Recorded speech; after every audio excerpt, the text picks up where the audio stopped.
السلام عليكم ورحمة الله. نحمده ونصلي على رسوله الكريم. أما بعد فأعوذ بالله من الشيطان الرجيم. بسم الله الرحمن الرحيم. إن عدة الشهور عند الله 12 شهرا في كتاب الله يوم خلق السماوات والأرض منها 4 حرم. صدق الله العظيم. وقال النبي صلى الله عليه وسلم: أفضل الصيام بعد رمضان شهر الله المحرم، أو كما قال عليه الصلاة والسلام. ঐতিহ্যবাহী জামিয়া ইয়াকুবিয়া হাবিবিয়া ব্যবসায়িক কাফেলার কর্তৃক আয়োজিত আশুরা উপলক্ষে অনুষ্ঠানমূলক সেমিনারের সম্মানিত সভাপতি, বিজ্ঞ বিচারক মণ্ডলী, সুদক্ষ পরিচালক, আমার সামনে বিশ্ব বাংলার দূর দূরান্ত থেকে আগত একজন ইলম পিপাসী ছাত্র ভাইয়েরা, সকলকে জানাই আমার অন্তরের স্থল থেকে শুভেচ্ছা অভিনন্দন। আজ আমি আপনাদের সম্মুখে যে বিষয়টি নিয়ে আলোচনা পেশ করতে চাই তা হলো আশুরার গুরুত্ব, ফজিলত।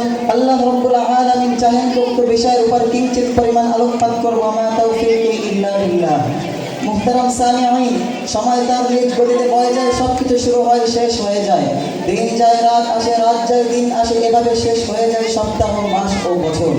এভাবে আমাদের মধ্য থেকে চলে গেল আরও একটি বছর, শুরু হয়ে গেল নতুন একটি বর্ষ, আর তা হলো মুহররম মাস। তা হলো আরবি বা হিজরি বর্ষ। মুহতারাম সামিঈন, এই হিজরি বর্ষের প্রথম মাস হলো মুহররম মাস। শব্দটি আরবি, যার অর্থ হলো সম্মানিত।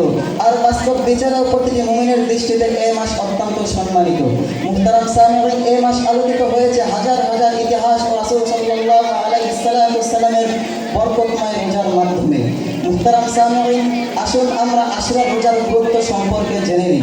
হযরত আবু হুরায়রা রাদিয়াল্লাহু আনহু থেকে বর্ণিত, রাসূলুল্লাহ সাল্লাল্লাহু আলাইহি ওয়াসাল্লাম ইরশাদ করেছেন: আফদালুস সিয়ামি বা'দা রমাদান শাহরুল্লাহিল মুহররম। রমজানের পরে সর্বাধিক গুরুত্বপূর্ণ রোজা হলো আল্লাহর মাস মুহররমের রোজা। মুহতারাম সামিঈন, এর দ্বারা বোঝা যায় যে আশুরা রোজার গুরুত্ব অনেক। মুহতারাম সামিঈন, আসুন আমরা আশুরা রোজার ফজিলত সম্পর্কে জেনে নিই। হযরত কাতাদা রাদিয়াল্লাহু আনহু থেকে বর্ণিত, রাসূলুল্লাহ সাল্লাল্লাহু আলাইহি ওয়াসাল্লাম আশুরার রোজার সম্পর্কে, ফজিলত সম্পর্কে জিজ্ঞাসা করা হলে তিনি বলেন: ইউকাফিরুস সানাতাল মাযিয়াতা।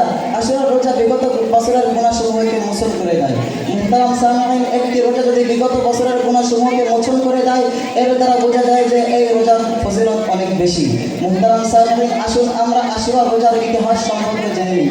হযরত আব্দুল্লাহ ইবনে আব্বাস রাদিয়াল্লাহু আনহু থেকে বর্ণিত, রাসূলুল্লাহ সাল্লাল্লাহু আলাইহি ওয়াসাল্লাম যখন মক্কা থেকে মদিনায় হিজরত করলেন, তখন তিনি দেখলেন আশুরার দিনে ইহুদিরা রোজা রাখে। রাসূল সাল্লাল্লাহু আলাইহি ওয়াসাল্লাম জিজ্ঞাসা করলেন, এটা কিসের রোজা? তখন তারা বলল, এটা একটি ভালো দিন। এই দিন আল্লাহ রাব্বুল আলামিন হযরত মুসা আলাইহিস সালামের জাতি বনি ইসরাইলকে ফিরআউনের হাত থেকে মুক্তি দান করেছিলেন। এজন্য হযরত মুসা আলাইহিস সালাম এই দিনে রোজা রাখতেন। তাই আমরা এই দিনে রোজা রাখি। তখন রাসূলুল্লাহ সাল্লাল্লাহু আলাইহিস সালাম বললেন, যদি আগামী বছর বেঁচে থাকি তাহলে 9 তারিখেও রোজা রাখবো।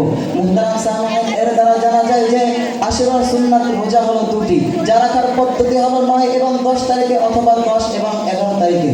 আজ খুব দুঃখের সাথে বলতে হয়, খুব আফসোসের সাথে বলতে হয়, আজ আমাদের দেশের মুসলমানদের মধ্যে অনেকে আছে যারা আশুরা রোজার গুরুত্ব সম্পর্কে জানে না, যারা আশুরা রোজার ফজিলত সম্পর্কে জানে না। তাদেরকে দ্ব্যর্থ কণ্ঠে জানিয়ে দিতে চাই, ও হে মুসলিম জাতি, এই আশুরার দিনে আল্লাহ রাব্বুল আলামিন হযরত মুসা আলাইহিস সালাম এবং তার জাতিকে ফিরআউনের হাত থেকে মুক্তি দান করেছিলেন। এই আশুরার দিনে আল্লাহ রাব্বুল আলামিন হযরত ইব্রাহিম আলাইহিস সালামকে নমরুদের হাত থেকে মুক্তি দান করেছিলেন। এই আশুরার দিনে আল্লাহ রাব্বুল আলামিন হযরত নূহ আলাইহিস সালাম এবং তার কওমকে মহাপ্লাবন থেকে মুক্তি দান করেছিলেন। এই আশুরার দিনে হযরত হুসাইন রাদিয়াল্লাহু আনহুকে বড় নির্মমভাবে হত্যা করা হয়েছিল। এই আশুরার দিনে কিয়ামত সংঘটিত হবে এবং পৃথিবীর শুরু থেকে এই পর্যন্ত যত বড় বড় ইতিহাস ঘটেছে তা এই আশুরার দিনেই ঘটেছে। মুহতারাম সামিঈন, তাই বলতে চাই, এই আশুরার দিনকে কোনো রকমের নিম্ন চোখে দেখতে নাই, উচ্চ চোখে দেখতে হবে। অবশেষে বলতে চাই, ও হে মুসলিম জাতি, আর সময় নষ্ট না করে, হেলাধুলায় সময় নষ্ট না করে, হালুয়া রুটির মতো কুপ্রথার প্রচলন না করে, হাই হুসাইন বলে সময় নষ্ট না করে, একমাত্র আল্লাহ রাব্বুল আলামিনের সন্তুষ্টির জন্য এই আশুরার দিনে আমরা রোজা রাখি এবং তার ইবাদত করি। অতঃপর দুই হাত তুলে বলে, আল্লাহ, আমরা চেষ্টা করেছি, তুমি আমাদের ইবাদতগুলোকে কবুল করে নাও এবং আমাদের জীবনের সমস্ত গুনাহ খাতাগুলোকে মাফ করে দাও। আল্লাহ রাব্বুল আলামিন আমাদের সকলকে আশুরার গুরুত্ব, ফজিলত জেনে তার পূর্ণ ফায়দা হাসিল করার তৌফিক দান করুন।